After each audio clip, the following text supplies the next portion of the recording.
What's up, everyone? Welcome back to Shattering Superstructure. We have a short episode for you today with Jalmari Helander's Sisu. It's a film that speaks for itself, with Tarantino, Scorsese-esque violence, and a dark, gory humor a la Sam Raimi or Edgar Wright, Simon Pegg, and Nick Frost's legendary Cornetto trilogy, even. And it's a bloody good time. After all, who doesn't like seeing Nazis getting blown to smithereens? It hits theaters tomorrow, April 28th, nationwide. Hope you enjoy the episode, folks, and thanks as always for listening.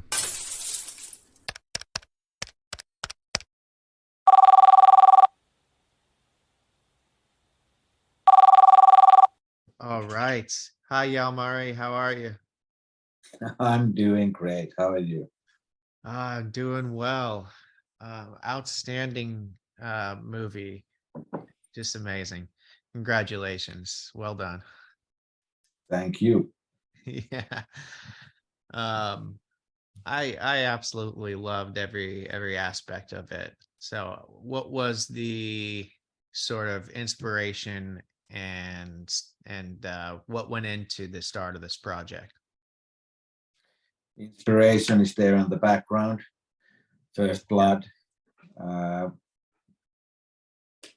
it affected me a big time when I was a kid, and actually planted the idea to my head that I want to do something like that someday.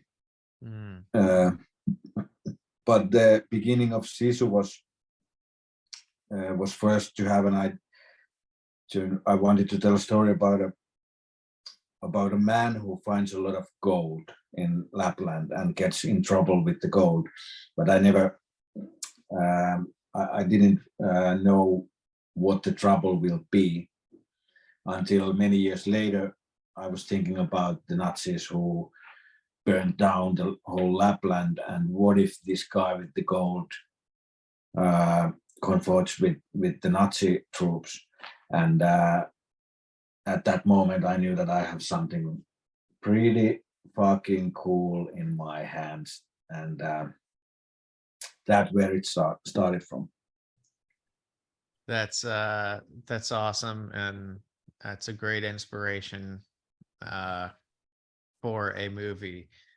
So I think the scenes are incredibly innovative, both in their action and just the beautiful set pieces with the location in the background. Um, what went into filming some of the harder stunts, and how did you accomplish this?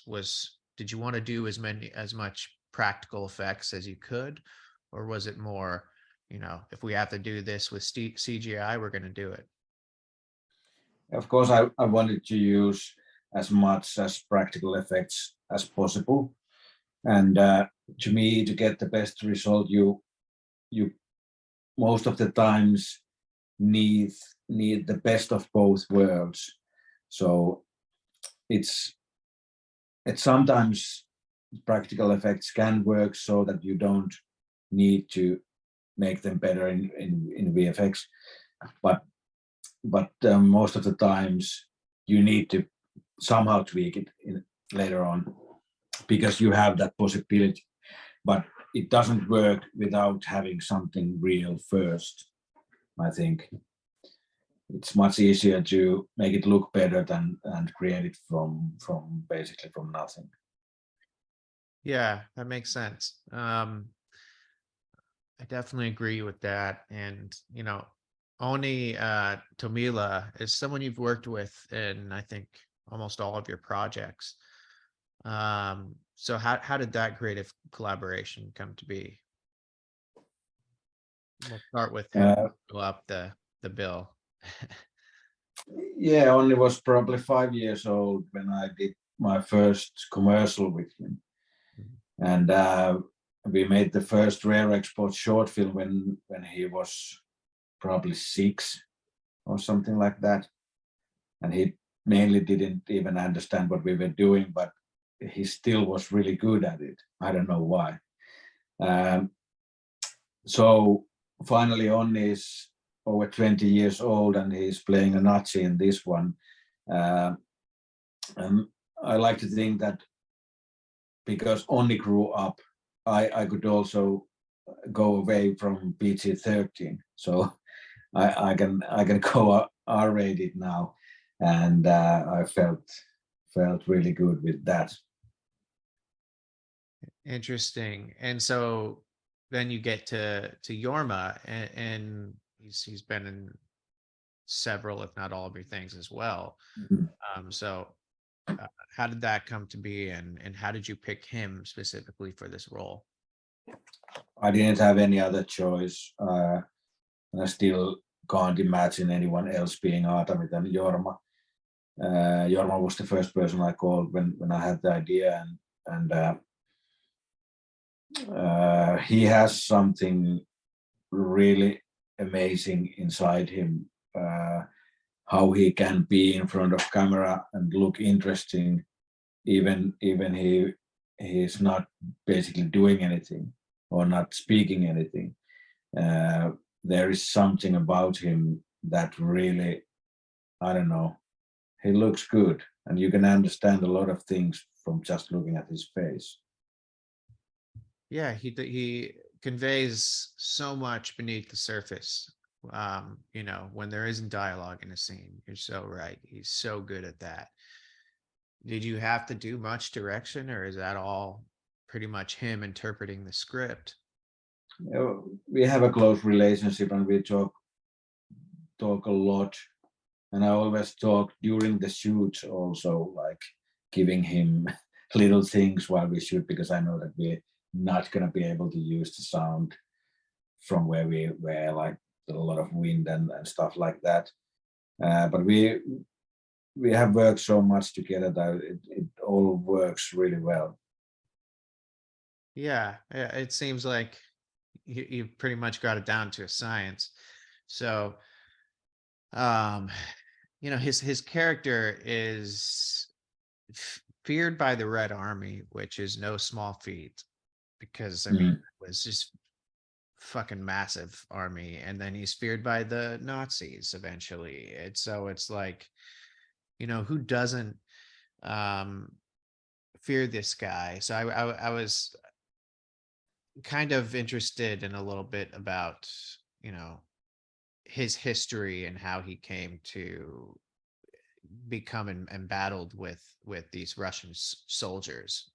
I know that's sort of outside of the purview of the plot of the movie, but I was curious just from a geopolitical standpoint. I like to think that Atami was in the war, and he was pretty good at it. And at the same time, when Russians invaded a part of Finland, they burned down his house and killed his wife and children. And when Atami found out what has happened, he basically lost everything, and he started this huge vengeance against the Russian army and tried to kill as many as possible, because he basically didn't care, like, if he gonna live or die, because he doesn't have anything anymore. But he somehow survived, and really got tired of the war. He, of course, it didn't bring him any kind of pleasure or happiness, no matter how many Russians he would kill. And he decided to leave the war behind him and try to find something new, like a new hope, or I don't know, a meaning of life in a way. But of course, the war can't. The war comes back to him, and he has to, like, go to that dark place again. I love I love that story and how intense it is. So I guess my last question would be, what do you have on the horizon? Is there going to be a potential sequel to this? Maybe your own Rambo movie, starring Stallone? Yeah, we'll see. But yeah, what do you have on the horizon that you're excited about? I have an idea of doing another Sisu movie. I'm not sure will we ever make it, but I have an idea for it. I'm also writing a new action film, and there are some interesting offers from Hollywood also. I'm not sure. Let's see what happens. Very cool. I'm excited to see what you cook up next. Jalmari, thank you so much for your time and your generous answers. I really appreciate it. Thank you. All right. Take care. And that's a wrap on this episode with Jalmari Helander and his movie Sisu, which hits theaters tomorrow, April 28th, nationwide. Go see it. Bring your family, bring your friends. Of course, don't bring anyone underage into the theater because it's quite violent, but do it. See it this weekend. You won't regret it. It's awesome. And thanks again for checking out this episode and listening to our conversation. I know it was short, but hopefully it was sweet. And this is Alex signing off.